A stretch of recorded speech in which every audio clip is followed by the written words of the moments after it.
membacakan hasil presentasi dari Evan kepada teman Abdul Silakan. Baik. Yang pertama itu berkaitan dengan riwayat hidup René Descartes. René Descartes lahir di kota La Haye, Touraine, Prancis pada tanggal 31 Maret tahun 1596 Masehi. Dalam literatur berbahasa Latin dikenal dengan Renatus Cartesius. René Descartes selain merupakan seorang filosof, dia juga seorang matematikawan Prancis. Beliau meninggal pada tanggal 11 Februari 1650 Masehi di Swedia di usia 54 tahun. Kemudian jenazahnya dipindah ke Prancis pada tahun 1667 Masehi dan tengkoraknya disimpan di Museum Histoire Naturelle di Paris. Matematikawan Prancis atau pendiri geometri analitis, fisiologi, fisika atau pusuran teori asal tata surya dan filsuf dalam filsafat dualis. Tubuh dan jiwa berinteraksi melalui organ khusus sehingga menjelaskan bagaimana pemikiran yang bisa mencerminkan materi realitas, menegaskan bahwa pengetahuan harus didasarkan melalui pengurangan pada kepastian, mengarahkan untuk mencari awal rasional pengetahuan yang ia diselesaikan dengan aku berpikir, maka saya ada. Kepastian dasar otentik, pendiri mazhab rasional yang menentang alasan untuk mendominasi teologis, memikirkan waktu, dan merupakan pelengkap historis penting untuk empirisme. Descartes adalah seorang kontemporer dan Kardinal Richelieu, absolut penguasa Prancis dari 1631 sampai tahun 1642. Perang 30 tahun yang melanda hampir seluruh Eropa, mulai ketika Descartes berusia 22 tahun. Inkuisisi Romawi membakar astronom Giordano Bruno pada tahun 1600 dan menyatakan Copernicus dan Galileo Bida tahun 1616 dan tahun 1632 masing-masing.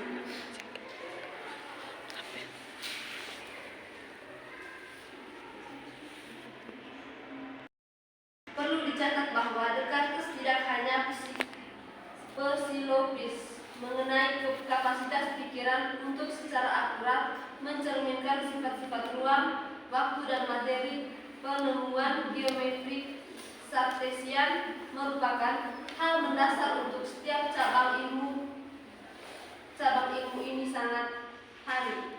Membangun korespondensi antara rumus aljabar dan bentuk spesial yang harus mewujudkan setiap seorang yang baru diperlukan kepada peran heran. Descartes juga meneliti optik atau pusaran gagasan tentang partikel cahaya dan beberapa hal prefigurat, teori gelombang, partikel modern, fisiologi atau tindakan refleks, dan kosmologi atau pembentukan benda-benda langit dan vortitasi materi. Seperti kebanyakan pada pemikiran zaman ini, Descartes bercita-cita untuk jenis ketepatan dan kepastian bahwa matematika saja telah dicapai, sementara bentuk paling sederhana dari ukuran geometris dan gerakan mekanis muncul setuju untuk persisi matematis. Semesta kaya seluruh fenomena alam, sosial, dan spiritual benar-benar keluar dari jangkauan analisis tersebut. Terlepas dari pendapat pedagang, penjelasan teoris alam sebagian besar didominasi oleh takhayul dan dogma berdasar. René Descartes dikenal sebagai bapak filsafat modern. Menurut Bertrand Russell, memang benar gelar itu diberikan pada Descartes karena ia adalah seorang pertama pada zaman modern yang membangun filsafat yang berdiri di atas keyakinan diri sendiri yang dihasilkan oleh pengetahuan rasional. Dia adalah orang pertama pada akhir abad pertengahan yang menyusun argumentasi yang kuat, yang menyimpulkan bahwa dasar filsafat adalah akal, bukan perasaan, bukan iman, bukan ayat, dan bukan yang lainnya. René Descartes merupakan anak ketiga dari seorang anggota parlemen Inggris yang memiliki tanah yang cukup luas.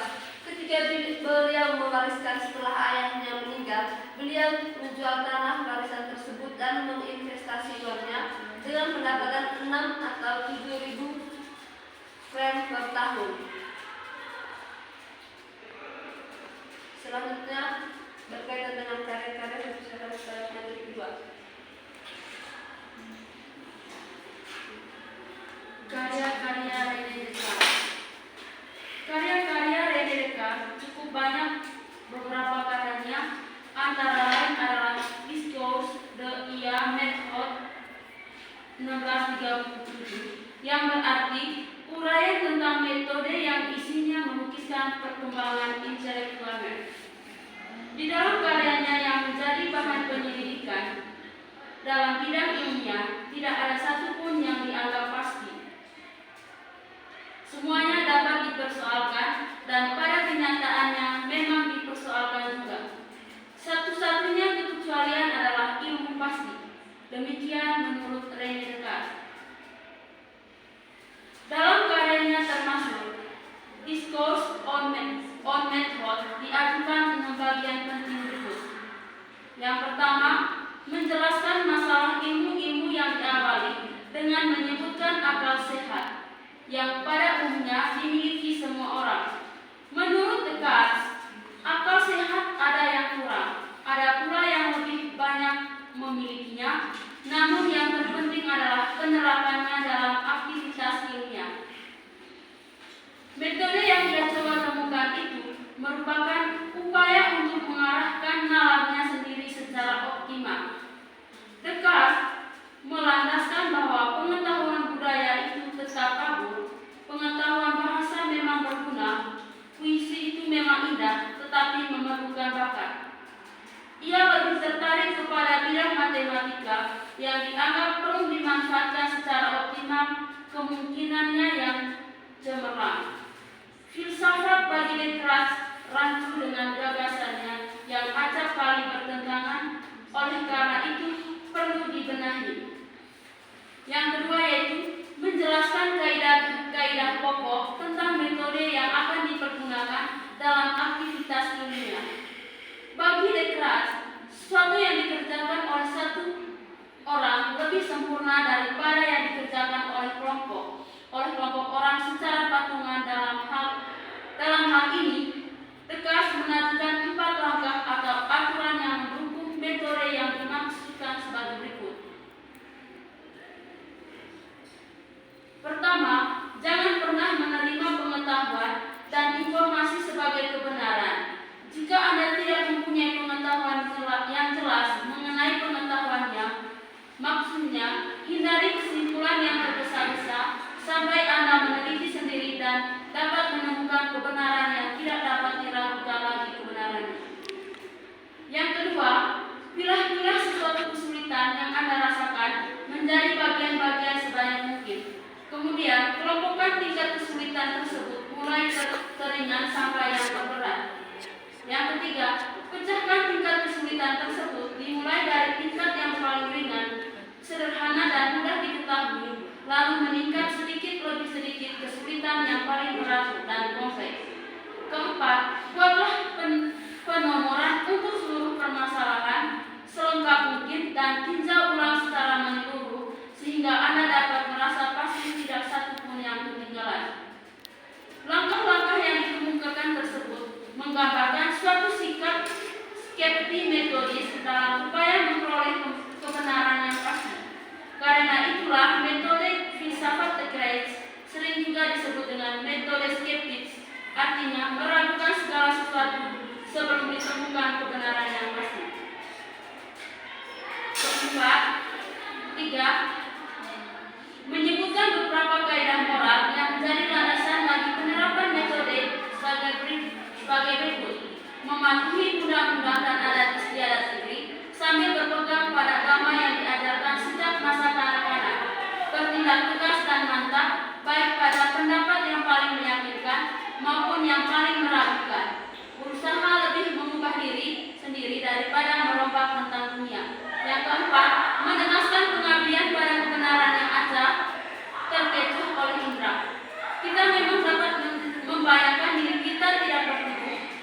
tidak dapat membayangkan diri kita tidak bereksistensi, karena terbukti kita dapat menyaksikan kebenaran pendapat orang lain. Oleh karena itu, tutup keras kita dapat meragukan segala sesuatu. Namun kita tidak mungkin meragukan diri sendiri yang sedang dalam keadaan ragu-ragu. Yang kelima, menegaskan perihal dualisme dalam diri manusia yang terdiri atas dua substansi, yaitu rekobilitas jiwa bernalar dan res extensa jasmani yang meluas. Tubuh res extensa diibaratkan dengan mesin yang tentunya karena ciptaan Tuhan maka tertata lebih baik. Ketergantungan antara dua kodrat ialah bahwa jiwa bernalar dan kodrat jasmani. Jiwa secara kodrati tidak mungkin mati bersama-sama dengan tubuh jiwa manusia itu abadi. Yang keenam, dua jenis pengetahuan yaitu pengetahuan spekulatif dan pengetahuan praktis. Pengetahuan praktis terkait dengan objek-objek konkret seperti api, udara, planet, dan lain-lain. Sedangkan pengetahuan spekulatif menyangkut hal-hal yang bersifat filosofis. Berkat kedua pengetahuan inilah manusia menjadi penguasa alam. Yang selanjutnya saya berikan kesempatan kepada penonton.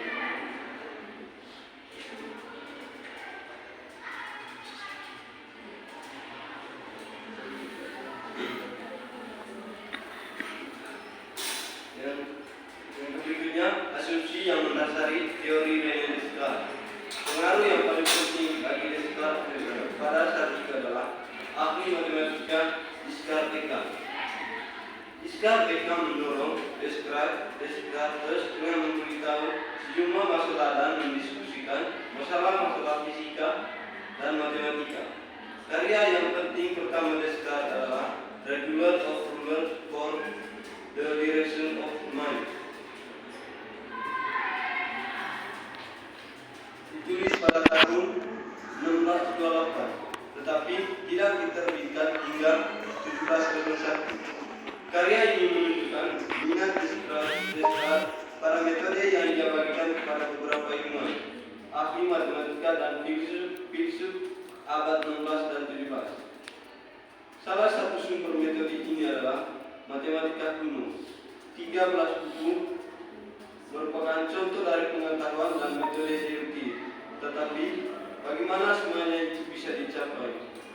Archimedes telah membuat berbagai penemuan yang terkenal. Bagaimana dia bisa membuat penemuan-penemuan itu? Metode yang hasilnya diumumkan kadang-kadang disebut metode sintesis.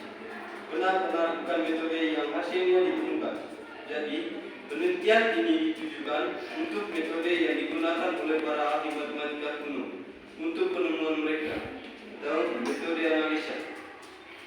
Pada November 1628, Descartes berada di Paris, di mana dia menjadikan dirinya terkenal saat bertentangan dengan Taleb. Taleb mengaku bahwa ilmu hanya bisa didasarkan pada kemungkinan. Pandangan ini mencerminkan dominasi skeptisme lingkaran intelektual Renaissance di Prancis. Pandangan skeptis ini berasal dari krisis religius di Eropa yang merupakan akibat dari reformasi Protestan dan diperparah dengan penerbitan Sectus Empirus dan pencerminan ketidaksetujuan antara penulis klasik. Keadaan ini diperparah lagi dan pertimbangan-pertimbangan tentang perbedaan budaya antar budaya, dunia baru dan Eropa, dan oleh perdebatan tentang sistem Kopernikan baru. Semuanya ini telah disusun sedemikian rupa oleh Montaigne dalam karyanya Apology for Raymond VII dan dikembangkan oleh para pengikutnya. Descartes diserang dengan pandangan ini, hanya mengakui bahwa kepastian dijadikan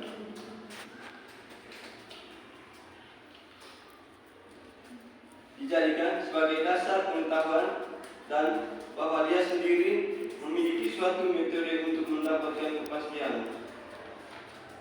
Di Holland, Descartes menghasilkan karya ilmiah yang disebut Le Monde atau The World yang diterbitkan pada 1634. Namun, Pada akhirnya dia belajar bahwa Galileo telah dipersalahkan oleh gereja karena mengajarkan Kopernikus. Buku yang ditulis Descartes berpusat pada Kopernikus, sehingga buku itu dikecam. Pada 1638, Descartes menerbitkan sebuah buku yang berisi 3 esai di bidang matematika dan ilmiah. Karya ini ditulis di Prancis daripada di Latin dan ditujukan untuk dunia pendidikan daripada hanya untuk bidang akademik. Pada 1641, Descartes kembali menulis buku Media Titanis del Prima Philosophia. Karya pendek ini bersifat lebih metafisika daripada ilmiah dan bertujuan untuk mendirikan dasar-dasar tertentu untuk ilmu pengetahuan yang diumumkan. Descartes pada perdebatan dengan Chandos pada tahun 1628 butuh mengetahui lebih jelas tentang buku ini. Buku ini diterbitkan bersama-sama dengan Objections and Replies dari 6 dan kemudian diterbitkan bersama-sama Filsus dan Teolog, termasuk Thomas More, Pierre Gassendi dan Anthony Arnauld. Setelah buku Mediatio, Descartes menghasilkan The Principles of Philosophy pada 1644. Pernyataan terlengkap atas filosofinya yang matang dan atas sistem Kartesian secara umum.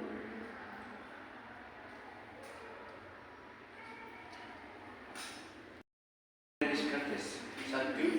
Teori utama René Descartes. Menurut René Descartes, dia merasa akan dapat berpikir lebih luas, bila mana dia berpikir berdasarkan metode yang rasionalitas. Untuk menganalisis gejala alam dengan pemikiran yang rasionalitas itu, orang mampu menghasilkan ilmu-ilmu pengetahuan yang berguna, seperti ilmu dan teknologi. Kebenaran adalah pernyataan tanpa ragu, baik logika deduktif maupun logika induktif. Dalam proses penalaran mempergunakan premis-premis yang berupa pengetahuan yang dianggapnya benar. Kenyataan ini membawa kita kepada pertanyaan, bagaimana kita mendapatkan pengetahuan yang benar tersebut? Pada dasarnya, terdapat 2 cara pokok bagaimana manusia itu mendapatkan pengetahuan yang benar. Yang pertama adalah mendasarkan diri kepada rasio. Yang kedua, mendasarkan diri kepada pengalaman. Kaum rasionalis mendasarkan diri kepada rasio dan kaum empiris mendasarkan diri kepada pengalaman. Kaum rasionalis mempergunakan metode deduktif dan menyusun pengetahuan. Premis yang dipakai dalam penalarannya didapatkan dari ide yang dianggapnya jelas dan dapat diterima. Ide ini menurut mereka bukanlah ciptaan pikiran manusia. Prinsip itu sendiri sudah ada jauh sebelum manusia memikirkannya. Paham ini dikenal dengan nama idealisme. Fungsi pikiran manusia hanyalah mengambil prinsip tersebut yang lalu menjadi pengetahuan. Prinsip itu sendiri sudah ada dan bersifat a priori dan dapat diketahui manusia lewat kemampuan berpikir rasional. Pengalaman tidaklah membuatkan prinsip itu, justru sebaliknya. Hanya dengan mengetahui prinsip yang didapatkan lewat penalaran rasional, itulah maka kita dapat mengerti kejadian-kejadian yang berlaku dalam alam sekitar kita. Secara singkat dapat dikatakan bahwa ide bagi kaum rasionalisme adalah bersifat a priori dan pengalaman yang didapatkan manusia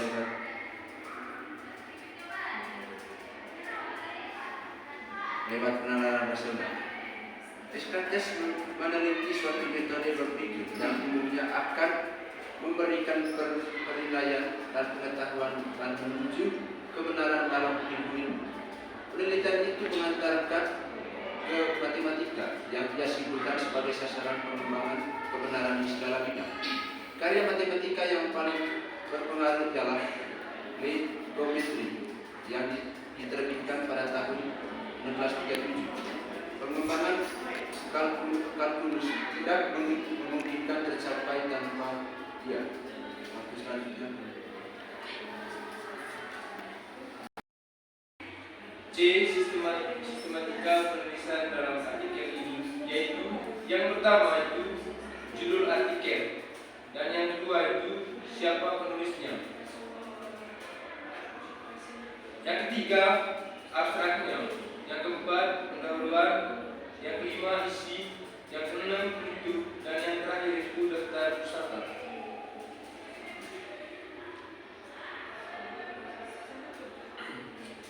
D. Bahasa yang digunakan dalam artikel tersebut sangat baku dan efektif. Dikatakan baku dan efektif yaitu bahasa-bahasanya dapat dipahami oleh pembaca dan dapat menambah wawasan pembaca terkait rasionalisme ini.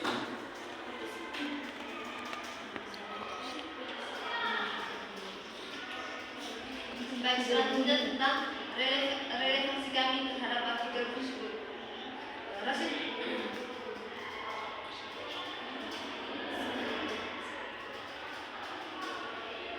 Pemikiran Rene Descartes berlandaskan pemikir para penyelenggara pendidikan di negeri ini. Semangatnya terlihat dari pelaksanaan pembelajaran yang banyak menitik beratkan pada kemampuan logika, semantik, dan sedikit banyak menyampaikan potensi, talenta, motivasi, kemampuan serta didik yang lainnya. Semangat pendidikan semacam itu merupakan turunan dari cara berpikir berbasis pemikiran Rene Descartes. Misalnya, dalam hal ini adalah kebijakan tentang undang-undang.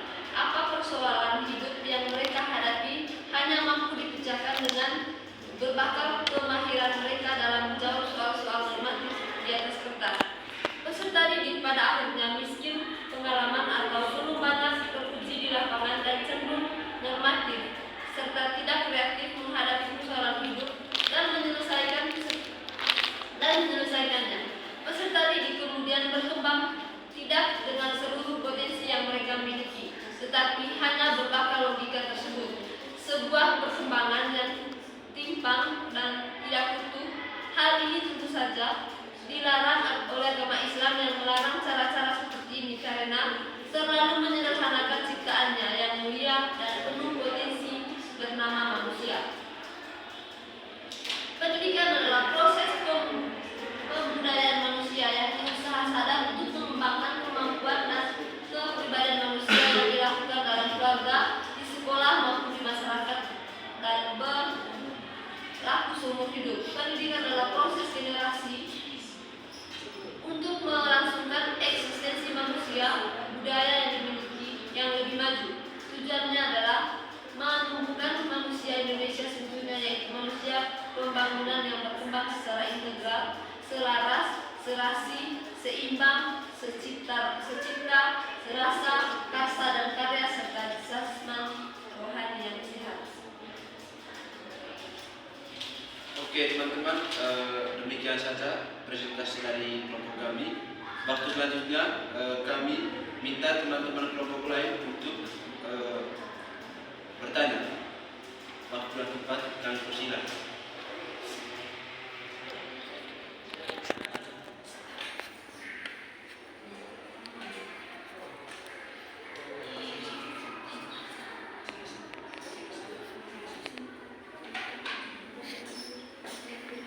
Kami dari kelompok 3 akan mengajukan pertanyaan. Pertanyaannya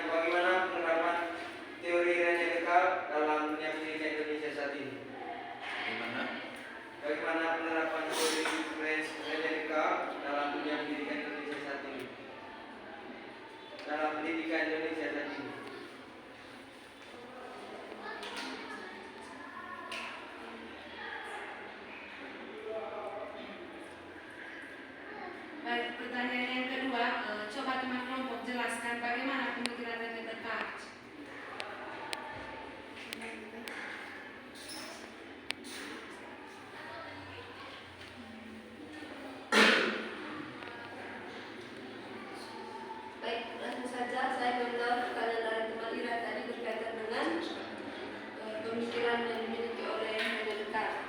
Yang pertama itu berkaitan dengan teori utama Rene Descartes. Menurut beliau, dia merasakan akan mendapat berpikir lebih luas bila mana ia berpikir berdasarkan metode rasionalitis untuk menganalisis gejala alam. Dengan pemikiran yang rasionalitis itu, orang mampu menghasilkan ilmu-ilmu pengetahuan yang berguna seperti ilmu dan teknologi. Kebenaran adalah pernyataan tanpa ragu, baik logika deduktif maupun logika induktif. Dalam proses penalarannya, mempergunakan permis yang berupa pengetahuan yang dianggapnya benar. Kenyataan ini bahwa kita kepada pertanyaan bagaimana kita mendapatkan pengetahuan yang benar tersebut. Hal ini didasarkan terdapat dua cara pokok, yaitu yang pertama itu mendasarkan diri pada rasio, yang kedua mendasarkan diri kepada pengalaman. Baik, itu saja jawaban dari kelompok kami. Ada sanggahan dari teman-teman? Baik, tidak ada sanggahan. Saya sangat puas dengan jawaban dari kelompok. Terima kasih.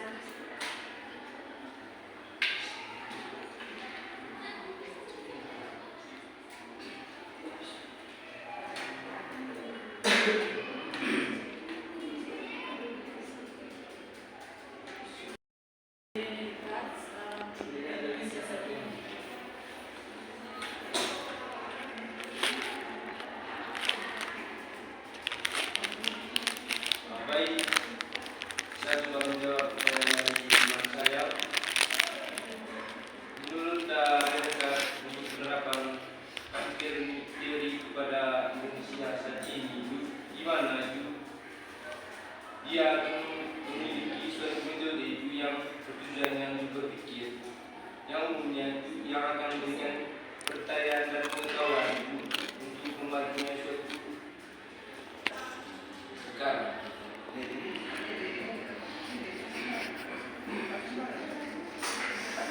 Di dalamnya itu ia mencoba suatu penggabungan dari geometri atau batu dimulai dengan agama yang masih belum berkembang pada waktu itu. Jadi pada saat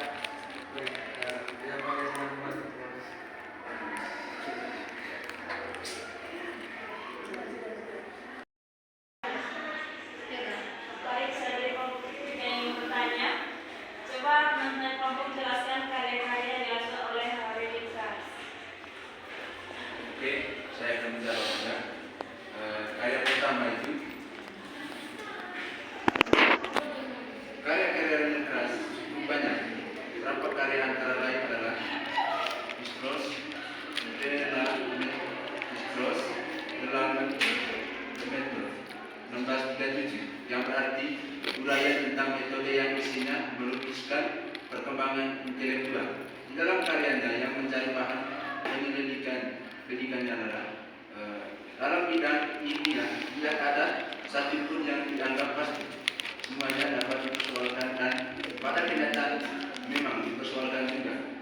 Satu-satunya adalah ilmu pasti. Ada sanggahan dari teman kelompok? Tidak ada jawabannya puas. Baik teman-teman, itu saja hasil presentasi pada sore hari ini. Sekian dan Sekian.